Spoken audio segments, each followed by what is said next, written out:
"We're having Christmas without you," my mom messaged. I simply nodded. Later, I found the pictures, 21 people, coordinated pajamas, presents everywhere. My kids wondered, why weren't we there? I smiled, "We'll celebrate another way." That night, I cut off every payment I'd been covering. By morning, the group chat was erupting. I never thought a simple text could shatter my entire reality. But the moment it appeared, my world tilted, and I knew nothing would ever be the same. It was 11:47 a.m. on a cold Tuesday in early December, just 3 weeks before Christmas. No phone call, no warning, just 8 stark words on my screen as I reviewed quarterly reports: "We're doing Christmas without you." My coffee went cold. Outside my office window, New York City's financial district bustled with holiday shoppers, their bags bright against the gray sky. Inside, a profound quiet settled over me. I typed a single thumbs-up emoji and set my phone face down. My name is Sarah Miller, I'm 38, a senior financial analyst, and apparently, I was no longer welcome at my own family's Christmas. The same family I'd been quietly supporting for over a decade. But I'm getting ahead of myself.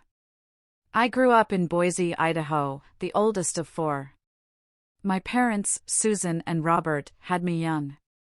Then came my brother, Kevin, my sister, Jessica, and finally, little Emily when I was 9.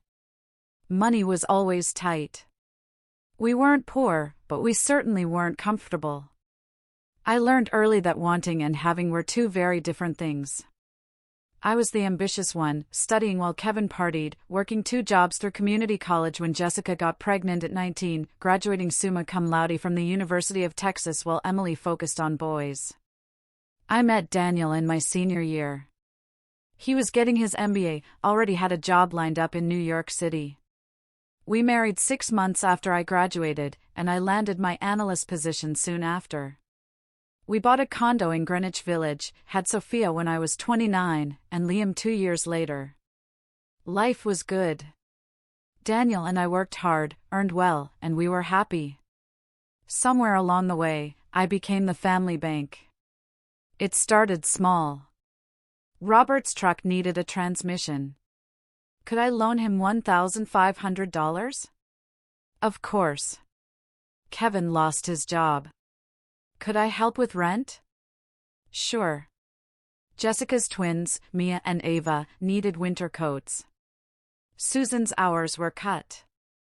Emily's car insurance lapsed.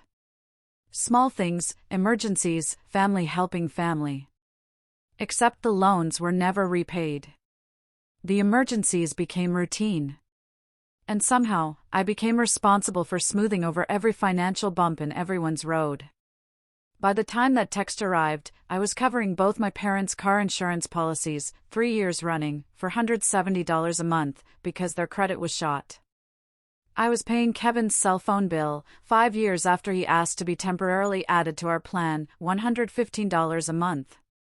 I sent Susan $300 for groceries every month since 2019, over $4,000 a year, so long it almost felt normal. I paid for Susan's prescription medications, at least $160 monthly. Mia and Ava's college funds?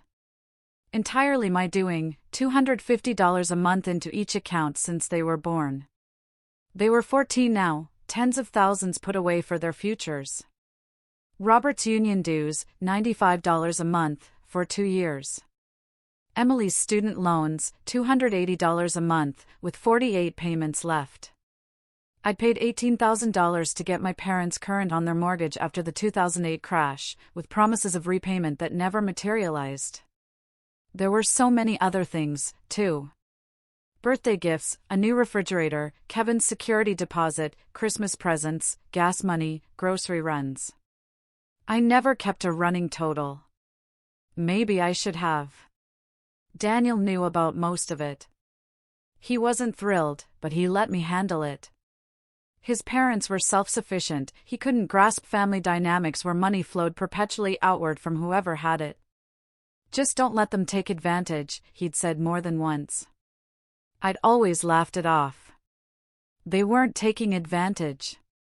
They were family. After Susan's text, I didn't respond. I went to lunch with my colleague, Olivia, listened to her holiday plans, and smiled politely. That evening, I cooked dinner, helped Sophia with algebra, and read Liam a chapter before bed. Daniel was at a conference in Miami, not due back until Friday. I didn't mention the text to anyone. 3 days later, my phone buzzed with an Instagram notification. Jessica had posted a photo. I almost scrolled past, but the sheer number of likes drew me in. Christmas had happened early at my parents' house. Their living room was packed. I counted 21 people, every sibling, spouse, niece, nephew, my parents, even Kevin's new girlfriend. All wearing matching red and white plaid pajamas, the expensive kind, probably $60 a set. Over $1,200 on pajamas alone. The tree was enormous, much grander than usual, overflowing with new ornaments. Presents were stacked so high, you could barely see the skirt. The caption read, "Early Christmas with the Miller family." So blessed to have this tribe. #family first, #Christmas vibes, #blessed. The comments were full of heart emojis and gushing family sentiments. I clicked through the 17 other photos.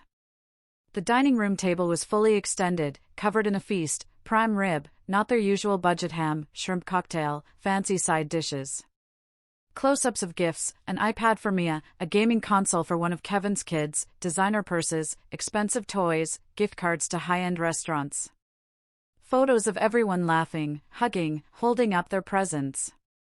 My kids weren't in any of them. Daniel wasn't. I wasn't. I sat on my bed, staring at my phone for 20 long minutes.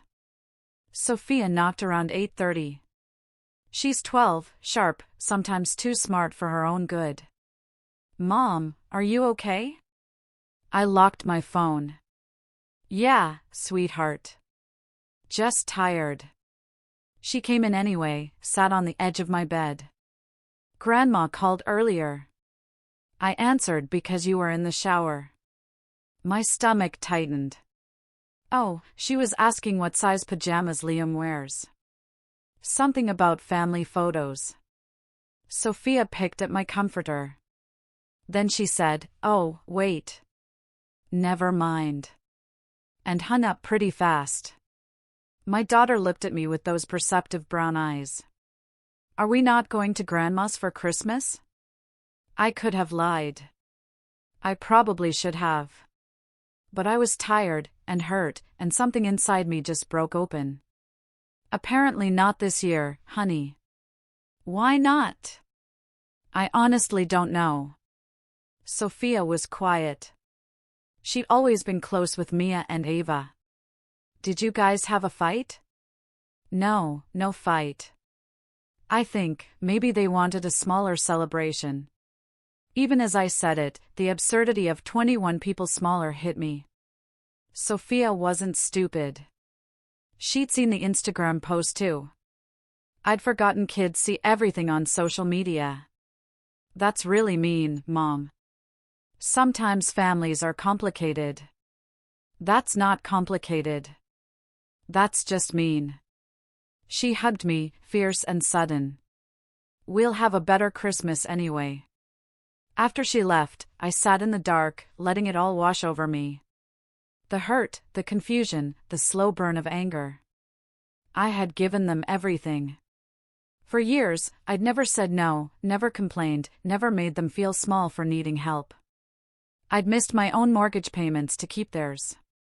I'd skipped vacations so Kevin could keep his phone on. I'd worn the same winter coat for 6 years so Mia and Ava could have college funds. And they planned an entire Christmas without me, without my children, spending money they clearly had on matching pajamas and prime rib and iPads, then posted it all over social media like we didn't exist. I wanted to know why. I wanted an explanation, an apology, something. But more than that, I was starting to want something else entirely. Daniel came home that Friday. I showed him the photos. "Jesus, Sarah," he said, setting his phone down. "That's incredibly hurtful." I keep trying to figure out what I did. You didn't do anything. You've been bankrolling their lives for a decade. He rubbed his face. Maybe that's the problem. What do you mean? People don't like feeling indebted. Sometimes they resent the person helping them more than they'd resent being in a tough spot. He pulled me close. I'm sorry, babe. You deserve better than this. I spent the weekend in a fog, going through the motions. Liam's basketball game, laundry, meal prep. I smiled when I was supposed to. But underneath, something fundamental was shifting. Monday morning, I got to work early. Before my first meeting, I opened my laptop and really looked at my finances. I pulled up bank statements for the past year, then 2, then 5. The numbers were staggering. Just in automatic payments and regular transfers, I was sending out over $2,100 a month. That's $25,000 a year. For 5 years, over $125,000. And that didn't count all the one-time emergencies, the cash I handed over, the purchases I made. I pulled up my investment accounts. Daniel and I had good retirement savings, but we always dreamed of a vacation home in Martha's Vineyard, a place for the kids to make memories.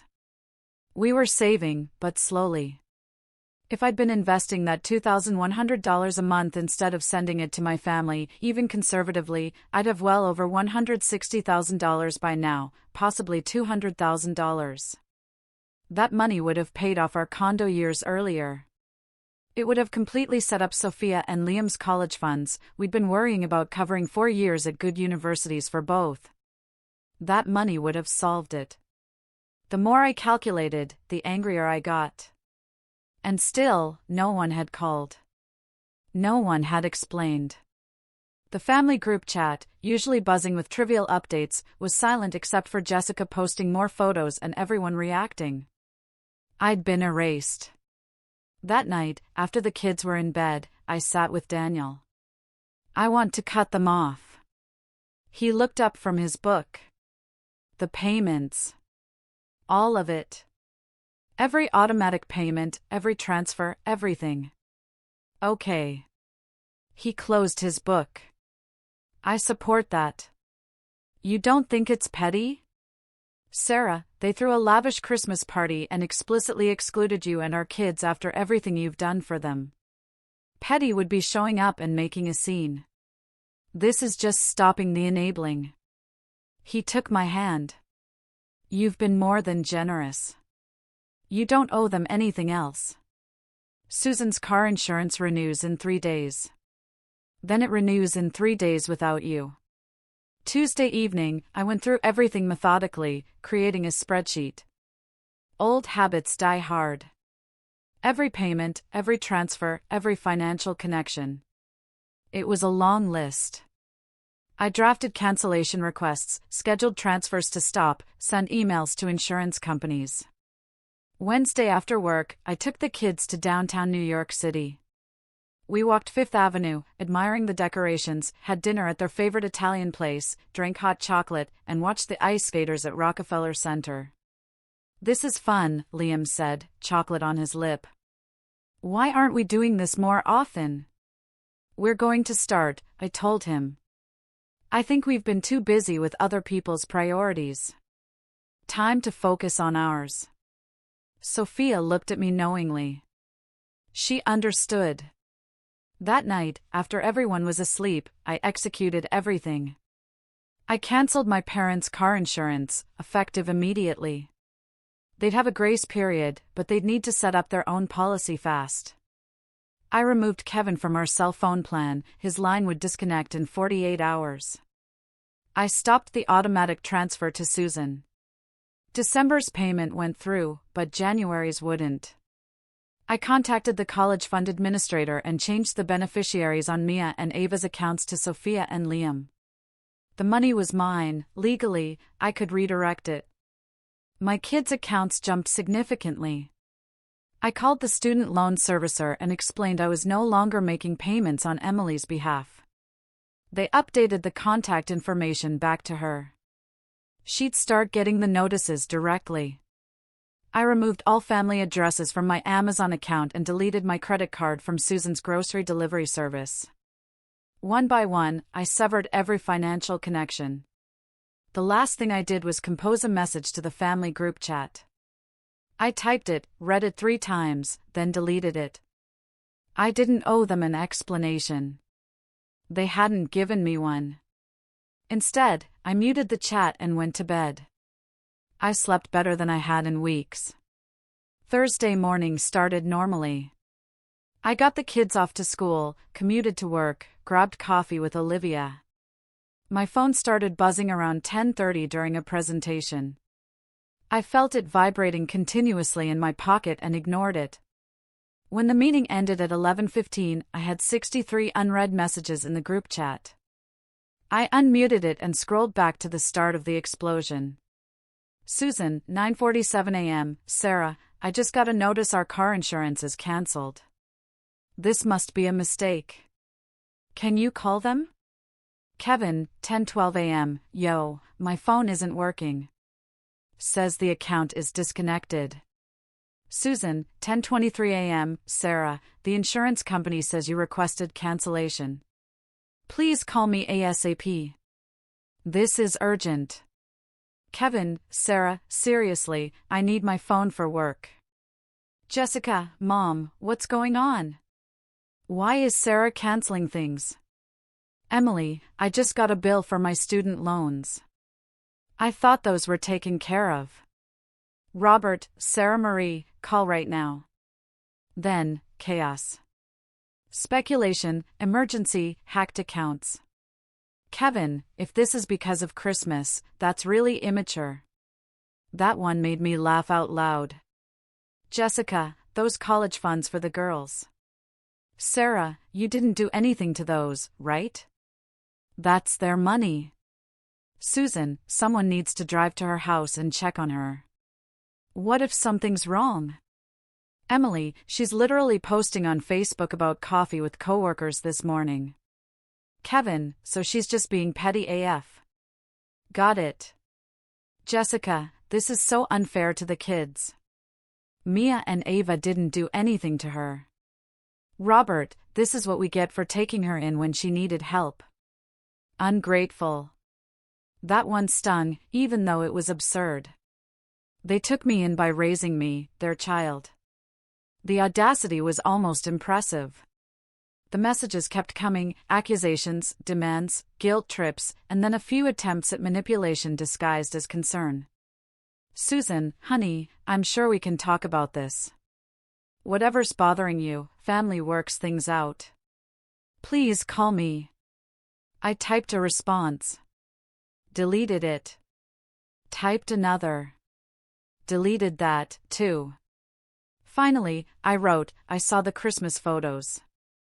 They were lovely. I hope you all had a wonderful time. Going forward, I need to focus on my immediate family's financial priorities. I'm sure you understand. Best wishes to everyone. I hit send and muted the chat again. My phone immediately started ringing. Susan, I declined. She called again, declined. Kevin called, declined. Jessica called, declined. A text from Susan appeared, answer your phone right now. I turned my phone face down and went to my next meeting. By lunch, I had 27 missed calls. I blocked them all temporarily. I'd unblock later, but I needed space to breathe. Olivia and I went for Thai. I gave her the abbreviated version. Holy Sarah. She set down her fork. They cut you out of Christmas and expected you to keep paying their bills? That's insane. I'm starting to realize a lot of things were insane. I just normalized them because it happened gradually. What are you going to do when they show up at your house? Because they're definitely going to show up. I hadn't thought about that. Daniel will be there.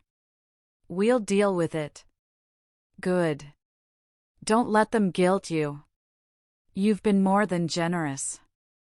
That evening, I briefed Daniel. We agreed on boundaries. We'd talk to them if they showed up, but calmly, briefly. No arguments, no justifications. Our decision was final. Sophia overheard us. They're mad about the money. Yes, because you stopped giving it to them. She processed this. But you've been giving them money this whole time, like, a lot. And they still didn't invite us to Christmas? Correct. My 12-year-old shook her head in disgust. That's so messed up, Mom. Don't let them make you feel bad. I hugged her. When did you get so wise? I have an excellent role model. Friday evening, they came. Daniel and I were making dinner when the doorbell rang. Through the window, I saw Susan's car. You want me to handle this? Daniel asked. No.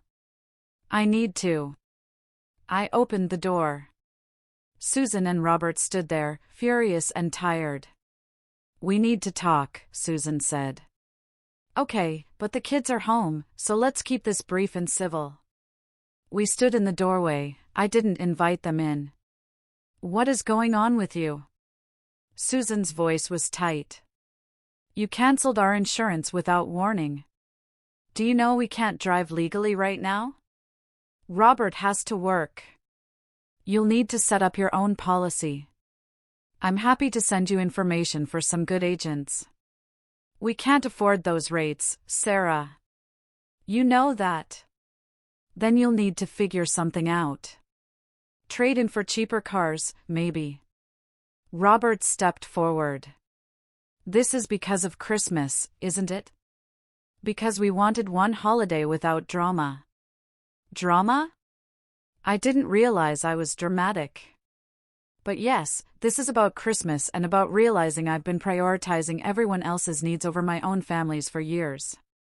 We're your family, Susan exclaimed. Daniel, Sophia, and Liam are my family. You're my extended family. There's a difference, and I should have established better boundaries a long time ago. Boundaries? Robert's voice rose. Is that what we're calling abandoning your family now? I haven't abandoned anyone. I've stopped subsidizing adult siblings and parents who are capable of managing their own finances. Kevin just started getting steady work. Kevin is 36 years old. His phone bill is his responsibility. Those college funds for Mia and Ava. You can't just steal them. I didn't steal anything. I redirected funds from accounts I created and funded entirely myself. Legally, I was allowed to change the beneficiaries. I chose to secure my own children's education. Susan's eyes were wet. How can you be so cruel? That word, cruel, almost broke me, but I held firm. You excluded my children from a family Christmas and didn't even tell me why. You spent money on matching pajamas and expensive gifts and prime rib while I've been sending you grocery money every month for 5 years. You posted it all over social media like we didn't exist. That's what cruelty looks like, Mom. We just needed one holiday without you making everything about money, Robert said. Always acting like you're better than us because you went to college and got some fancy job. There it was. The real issue, finally on the table. I've never acted superior. I've written checks and kept my mouth shut about where the money went or whether I'd be paid back. But apparently, that wasn't enough. You've always been judgmental, Jessica said, appearing from behind Susan. I hadn't even seen her. Always looking down on us for our choices. What choices have I judged, Jessica? You know what? Forget it. Keep your money. We don't need it. She turned to Susan. See, this is who she really is. They left. Susan cried all the way to the car. I closed the door and leaned against it. Daniel wrapped his arms around me. You okay? I think so. That was awful. You did great. You stayed calm. You stated your boundaries. You didn't engage with the guilt trips. Did I do the right thing? Absolutely. That weekend was quiet. Calls and messages slowed, though I got a few more attempts at guilt. Emily sent a long text about her life falling apart, her student loans ruining her credit. Kevin messaged that I'd always been selfish and he was glad I wasn't around. Those were easier to ignore than Susan's tearful voicemails about families sticking together. By Monday, something shifted. Jessica texted, "The girls are really upset about their college funds. That money was supposed to be theirs. You promised?" I responded, "I funded accounts for my nieces when their parents were unable to. I've redirected those funds to my own children's education, which is my priority. Mia and Ava have parents who can save for their college." Jessica shot back, "We can't afford that kind of money."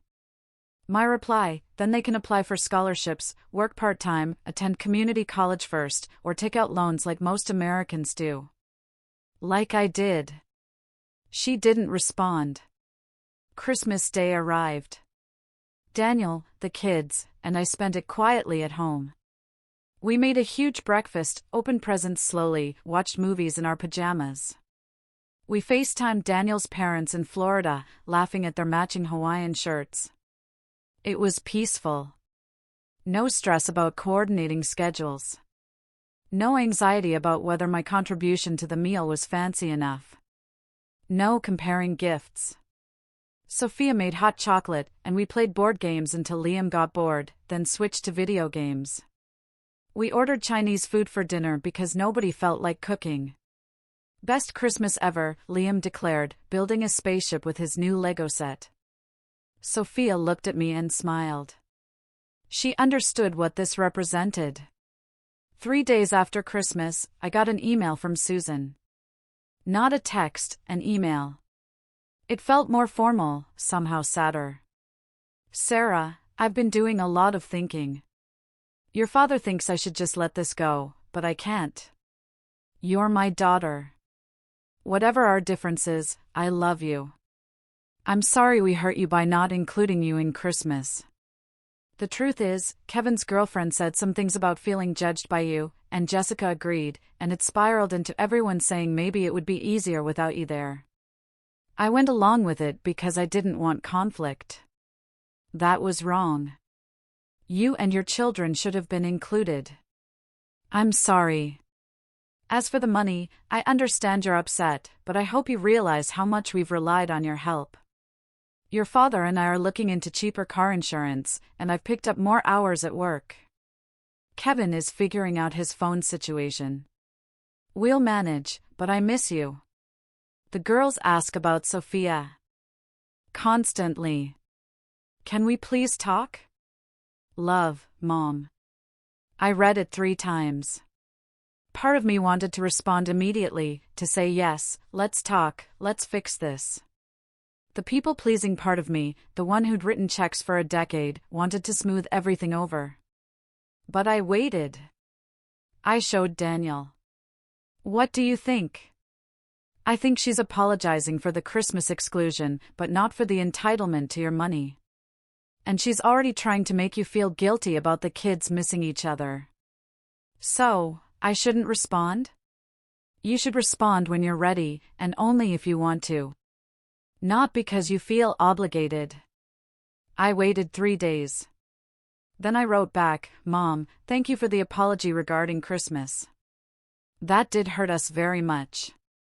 Going forward, I'd be open to rebuilding our relationship, but it needs to be on healthier terms. I can't be the family bank anymore. It's not sustainable, financially or emotionally. I need you to understand that my financial decisions regarding my own money are final and not up for negotiation. If you can accept that, I'd love to work toward a better relationship. If not, I understand. But the boundary remains. Love, Sarah. Her response came within an hour. Of course, honey, I understand. Can you come to dinner next Sunday? We went to dinner. It was awkward. Kevin and Emily weren't there. Apparently, they were still too angry. Jessica came, but barely spoke. The twins were excited to see Sophia, which was nice. Nobody mentioned money until dessert, when Robert casually said, "So, Kevin's new job has benefits. He'll be able to get his own phone plan soon." It felt like a test, like he was waiting for me to offer to keep covering it. "That's great," I said neutrally. "Growing up is hard, but he'll figure it out." Robert's jaw tightened, but he didn't push. On the drive home, Sophia said, "That was weird." "Yeah. Are you going to start giving them money again?" "No, sweetheart. I'm not." Good. January brought new financial clarity to our household. The $2,100 plus that used to flow out to my family every month now went into savings and investments. Daniel and I met with a financial advisor, restructured everything. We maxed out retirement contributions. We created a proper vacation fund that Martha's Vineyard property was looking more realistic. We set up automatic investments for Sophia and Liam's college funds, now substantially larger. We paid off one of our cars entirely. For the first time in my adult life, I felt truly secure, truly in control. My relationship with my parents improved slowly. We saw them once a month for Sunday dinner. Conversation stayed surface level. We didn't discuss finances.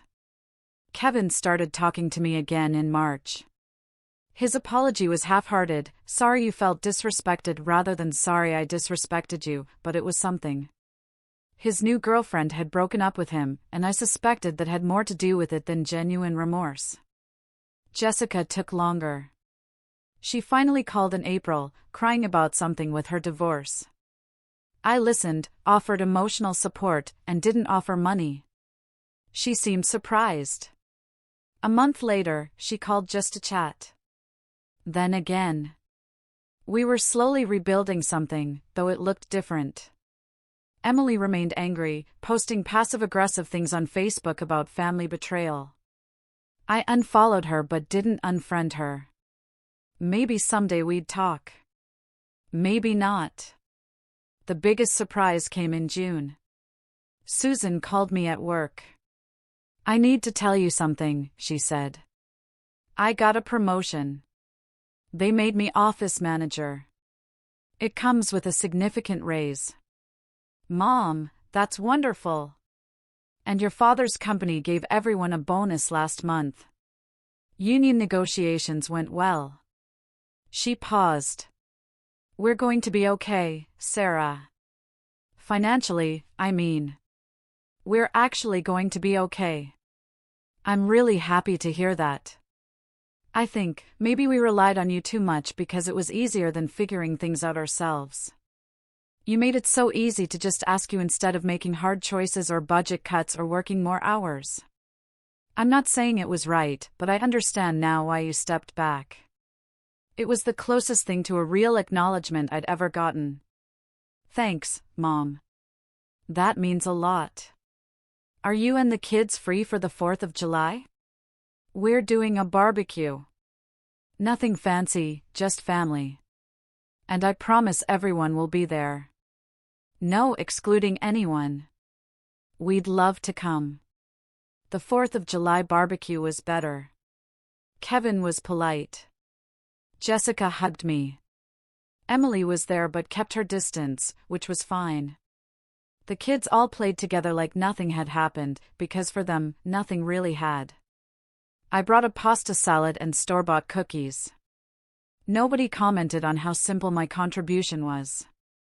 We ate burgers and hot dogs. Nothing fancy. We watched fireworks from my parents' backyard. It felt normal in a way it hadn't in years, like we were just family gathering because we wanted to, not because of an obligation or an expectation or an unstated transaction. As Daniel and I loaded our sleepy kids into the car, Susan hugged me at the door. "I'm glad you came." "Me, too.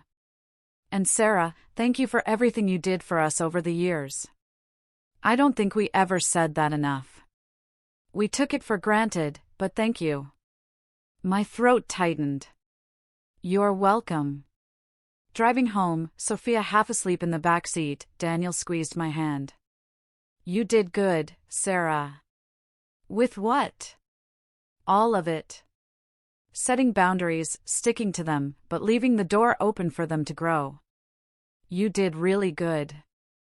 I thought about that text back in December, "We're doing Christmas without you." 8 words that had detonated my entire relationship with my family. But maybe that needed to happen. Maybe I'd needed to see how little they valued me versus how much they valued my wallet. Maybe they needed to experience the natural consequences of their dependence and entitlement. Maybe we all needed to break before we could heal into something healthier. I still think about that Christmas sometimes. 21 people in matching pajamas, gifts piled high, prime rib on the table. My kids nowhere in the photos. It doesn't hurt anymore. Now, it just reminds me of what I learned. That real family doesn't exclude you and then expect your continued generosity. That boundaries aren't cruel, they're necessary. That you can love people and still refuse to let them take advantage of you. The money I used to send them every month now funds our life. Sophia starts looking at colleges next year, and we won't have to stress. Liam's already talking about the summer basketball camp he wants to attend, and we can say yes without anxiety.